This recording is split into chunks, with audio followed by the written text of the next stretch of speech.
Iran সংশ্লিষ্ট একটি hacking গ্রুপের লক্ষ্য ছিল ট্রাম্প ও বাইডেনের প্রচারণা ক্যাম্পেইনের সঙ্গে সংশ্লিষ্ট প্রায় ১ ডজন ব্যক্তির ব্যক্তিগত ইমেইল অ্যাকাউন্ট। সম্প্রতি প্রকাশিত গুগলের একটি প্রতিবেদনে উল্লেখ করা হয়েছে, এই ব্যক্তিদের মধ্যে রয়েছেন প্রশাসনের বর্তমান ও সাবেক কর্মকর্তারাও। ওই প্রতিবেদনে উল্লেখ করা হয়, মে ও জুন মাসে APT42 এর লক্ষ্যবস্তুর মধ্যে ছিল প্রেসিডেন্ট বাইডেন ও সাবেক প্রেসিডেন্ট ট্রাম্পের সঙ্গে সংশ্লিষ্ট ব্যক্তিদের ইমেইল অ্যাকাউন্ট, যাদের মধ্যে আমেরিকান সরকারের সাবেক ও বর্তমান অনেক কর্মকর্তা এবং তাদের দুইজনের প্রচারণা ক্যাম্পেইনের সঙ্গে যুক্ত অনেকেই আছেন।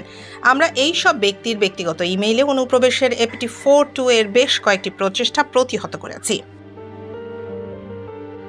গুগল জানিয়েছে, হ্যাকিং গ্রুপটি প্রাথমিকভাবে ইসরায়েল ও আমেরিকায় থাকা ব্যক্তিদেরকে লক্ষ্যবস্তু বানিয়েছিল, যাদের মধ্যে উচ্চ পর্যায়ের অনেকেই রয়েছেন। প্রতিবেদনটিতে আরও উল্লেখ করা হয়, সাম্প্রতিক কয়েকটি প্রতিবেদনে দেখা যায় APT42 সফলভাবে অনেকের ইমেইল হ্যাক করতে সক্ষম হয়েছে।